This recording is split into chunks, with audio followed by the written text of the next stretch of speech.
Welcome to the Go Accomplish More podcast, where we interview successful individuals doing great things. So today I'm super excited because I'm going to be interviewing my father.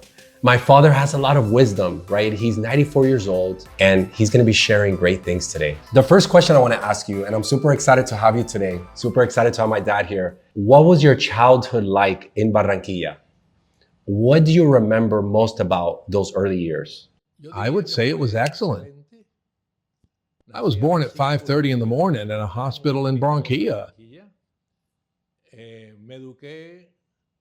I was raised under a pretty strong maternal guidance, which helped make me who I am today. My mother's family, the Roncayo family, lived their whole lives in a little town on the Magdalena River in Colombia called Tenerife.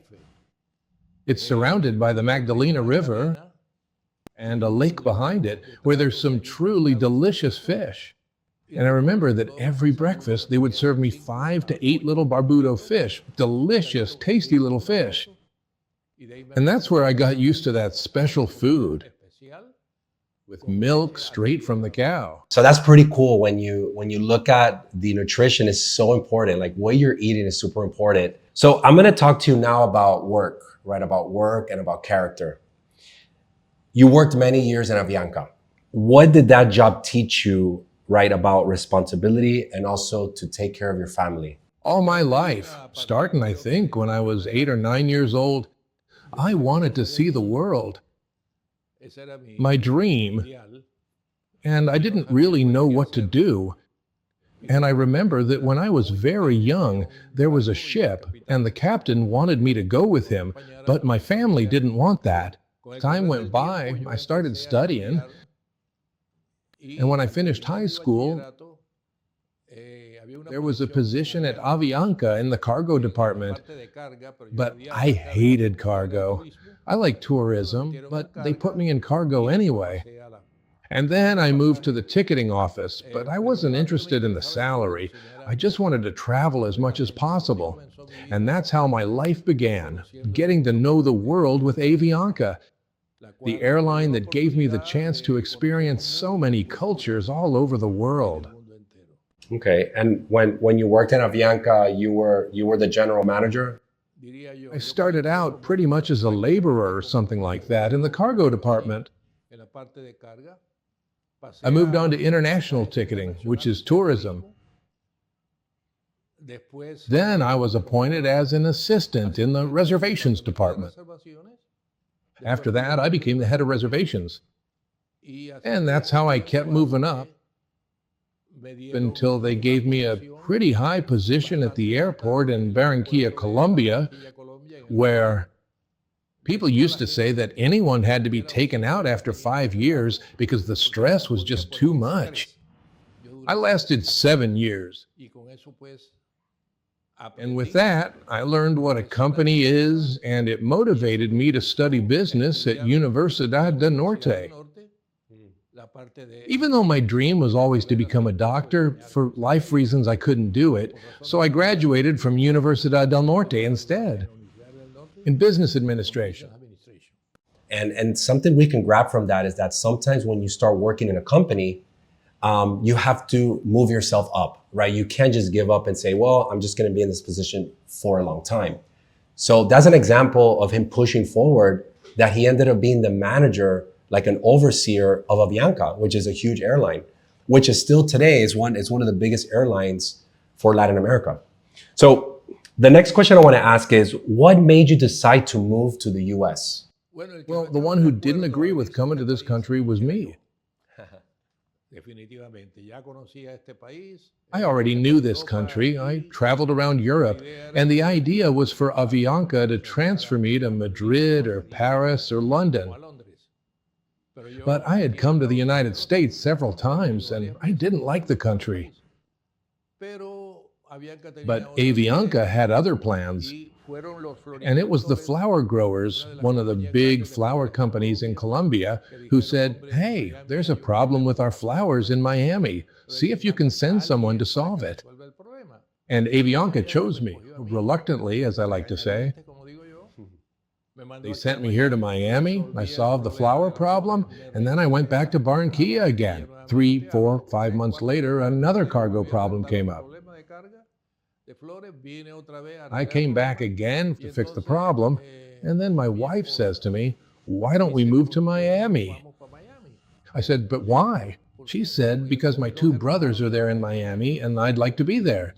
And so that pushed me to come here. And today I feel satisfied with that decision.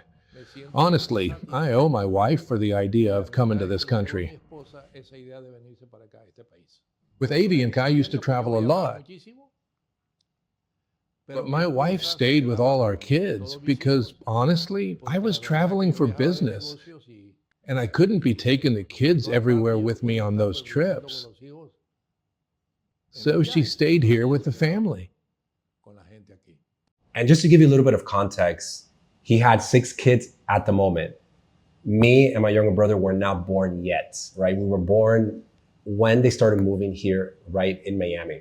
So 6 kids, he had five girls, 1 boy, and they were traveling constant from Colombia to Miami for his job. And then eventually he moved here to Miami. So when you first arrived here, right in Miami, right in the United States, what was the hardest part about starting over? Because you have to start all over again.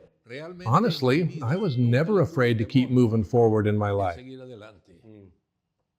That was something my mother, may she rest in peace, taught me.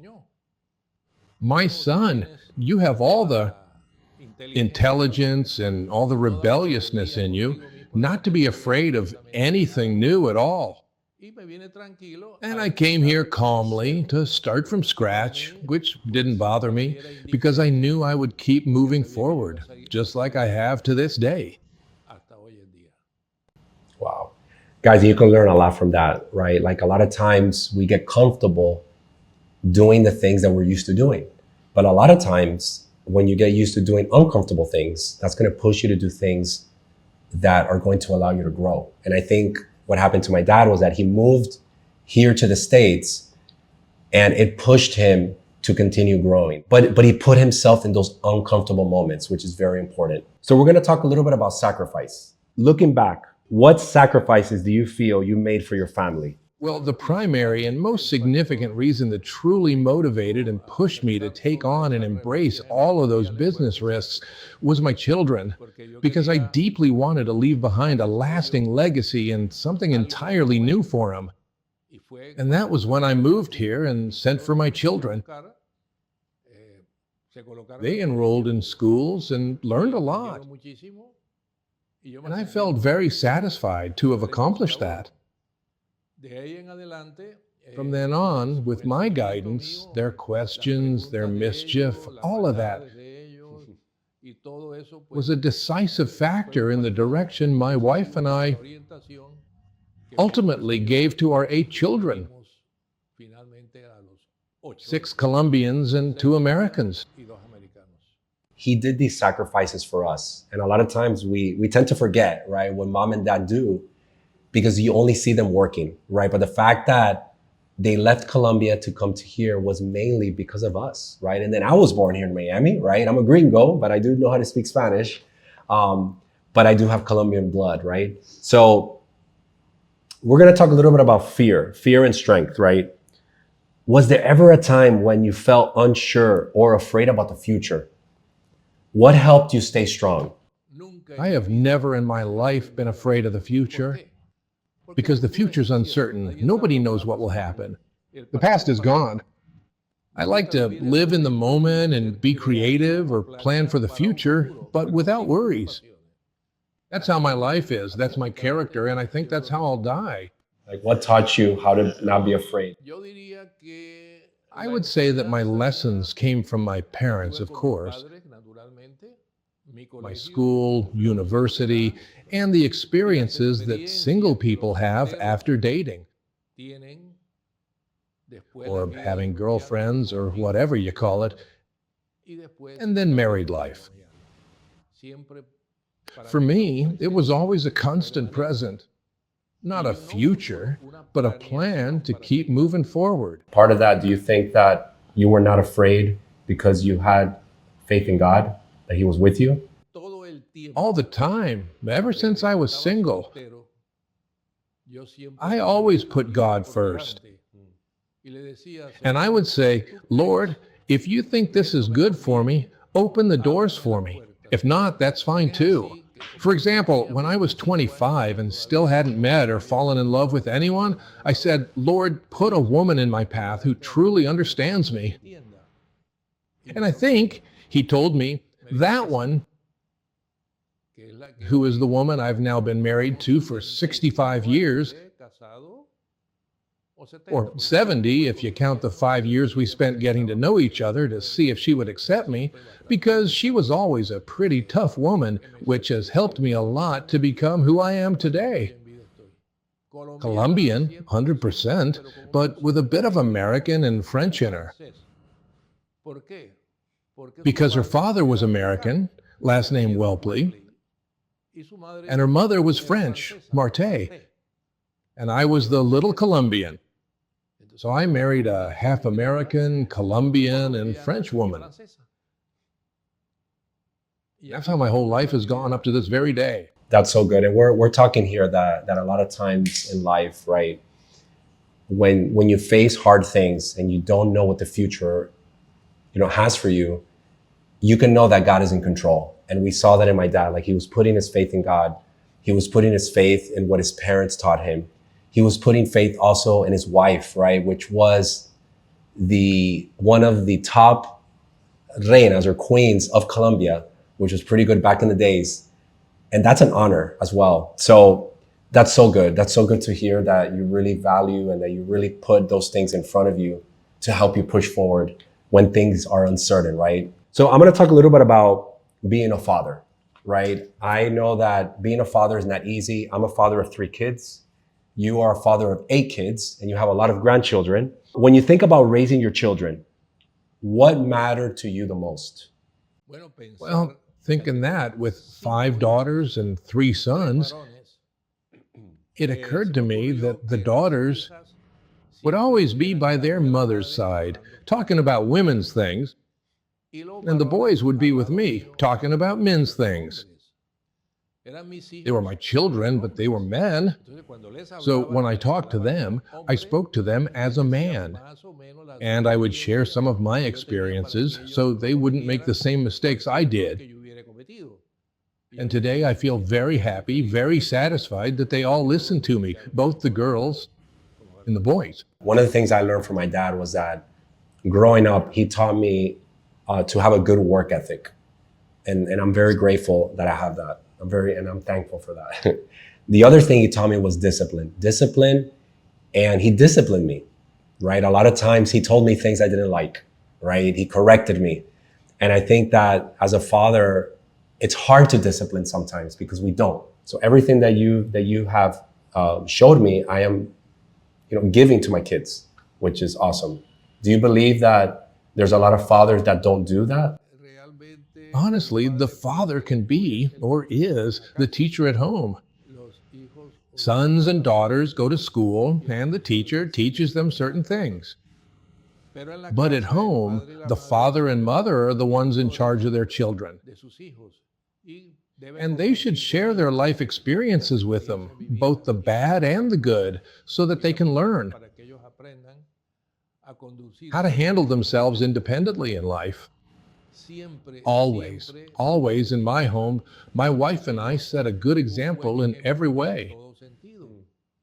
In fulfilling our responsibilities at home, in the tasks we had to do, in fulfilling our duties outside, and being serious, whether it was about falling in love, getting married, or whatever it might be. It has to be something very serious, and you really have to share your life with the person you love. I never got involved in that aspect, except when they asked me for advice. I would evaluate the person and tell them I think they're a good person or I don't think so, and so on. And I think I was right most of the time. And what he's saying is true. Like being a father sometimes is not easy. And I'm sure we have all failed as being a father, where sometimes we're wrong in certain things. But most of the time, God gives us the wisdom so that we can instruct our kids, right? And I think that if we learn as fathers when we mess up, that's the most important thing, that we can learn from the actions we take. So going to the next question is, right, if you could give advice to young people today who are trying to build a life and career, what would you tell them? I would simply tell them, follow your intentions, pursue what you like, what interests you most, whether it's music, just to give an example, or exercise, or any of the many jobs out there. Study what you enjoy. Never study something just because it'll make money, because money isn't happiness. There's a saying that there are plenty of rich people who would love to buy, even just for a moment, the peace of mind of a poor person. That's priceless. In other words, study and work in what you love. That way, you'll see a promising future, because you'll always be doing something you wanted to do. If you're young nowadays and you don't know what to do, what career, right, with AI, with digital marketing, with whatever it is, marketing careers, do what you love to do. And if you do it great, you're going to have success, right? Okay, another question is, if you can go back, right, and talk to your younger self when you were 30 years old, what would you say to yourself? Do exactly what I did. I have no regrets, because things have gone well for me. I'm doing well. I have the happiness of my family. And I would do exactly the same, without fear of being wrong. Wow, that's so good. That's so good. How many of you probably want to go back to your 30s because you regret, right? But my dad says he has no regrets, right? That he made the right decision in many areas, right? I'm sure he wasn't, in some areas failed as being a father, but he was a great father, because we all fail as being a father. We all fail as being a businessman too, but he has no regrets in what he was doing, right? In the direction that he was going. That's amazing. Okay, at 94 years old, how do you define a good life? At 94 years old, I enjoy being myself. And I remember the mischief I used to get into when I was single. And then I asked myself, why did I do this? Why did I cross the Magdalena River in Colombia with one of my cousins? Being 15 years old, what craziness. That's just wild. And nowadays I enjoy it. I call my cousin and we laugh about it and so on. I remember so many stages of life that I enjoy at this age. And especially when I see my grandchildren and great-grandchildren. Honestly, they just fill me with so much joy. The happiness I feel when they hug me, when they see me, to me, that's what health is. And for my wife, that's health too. Yeah, when I was in high school at the Jesuit school, San Jose in Barranquilla, I was taking world history and the priest failed me. I got a 2.9, something like that. He told me, you're just not cut out for world history. Okay. So I started studying, and then I got a 5 and was the best in the class. But I said, well, this is all just theory. That's when I started traveling and seeing the things I had studied, actually seeing them in real life.